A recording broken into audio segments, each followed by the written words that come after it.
महाराष्ट्र में लाउडस्पीकर पर अजान के जवाब में जय हनुमान का विवाद गूंज रहा है। आज सुबह राज ठाकरे की पार्टी ने मस्जिदों के बाहर हनुमान चालीसा पढ़ा, तो उधर राजस्थान के जोधपुर में हिंसा के बाद हालात पर सख्त नजर है।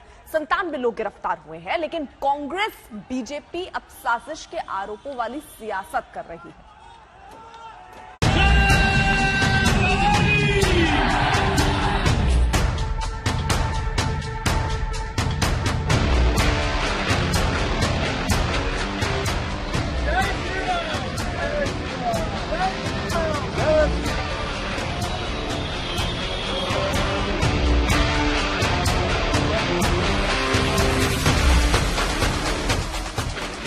जमलेल्या माझ्या तमाम हिंदू बांधवांनो, भगिनींनो आणि मातांनो,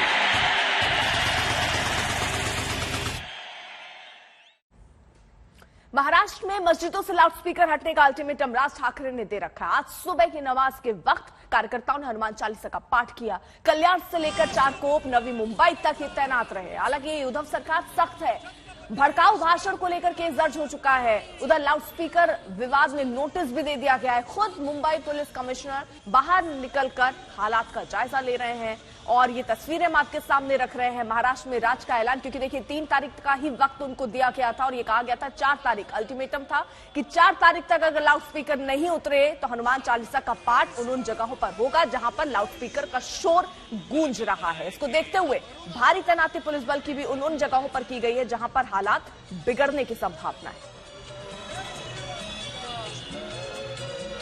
बसायला सोडा पण उभा राहायला पण जागा नाहीये।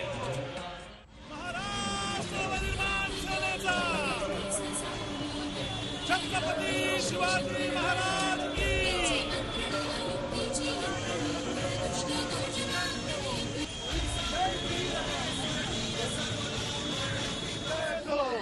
जय श्री राम, जय श्री राम, जय श्री राम, जय श्री राम। महाराष्ट्र हनुमान सेनेचा जय सो, आदरणीय राजसाहेब ठाकरे यांचा जय सो। शंकर सुवन केसरी नंदन तेज प्रताप महाजगवंदन, शंकर सुवन केसरी नंदन तेज प्रताप महाजगवंदन, विद्यावान गुणी अति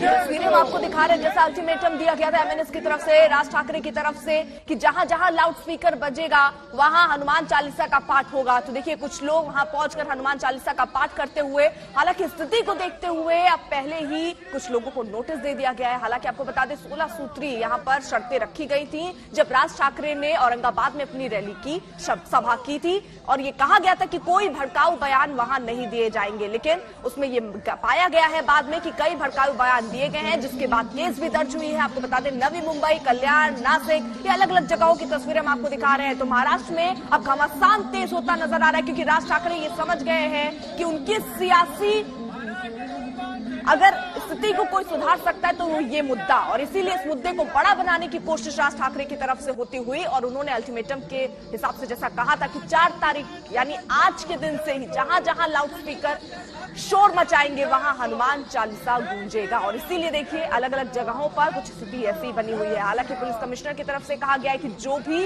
इस तरीके की गतिविधियों में पाया जाएगा वो किसी भी दल, किसी भी पार्टी से ताल्लुक क्यों न रखता हो, उसके खिलाफ सख्त से सख्त कार्रवाई होगी।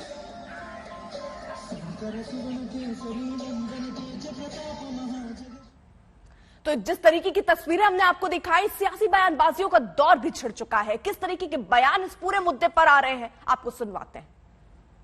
उन्होंने ये बोला है कि उस एक सुप्रीम कोर्ट के डेसिबल से ऊपर अगर आपकी आजान सुनने को मिलेगी लाउडस्पीकर पर, तो वहां पे आपको हनुमान चालीसा भी सुनने को मिलेगा, उससे दुगनी आवाज पे।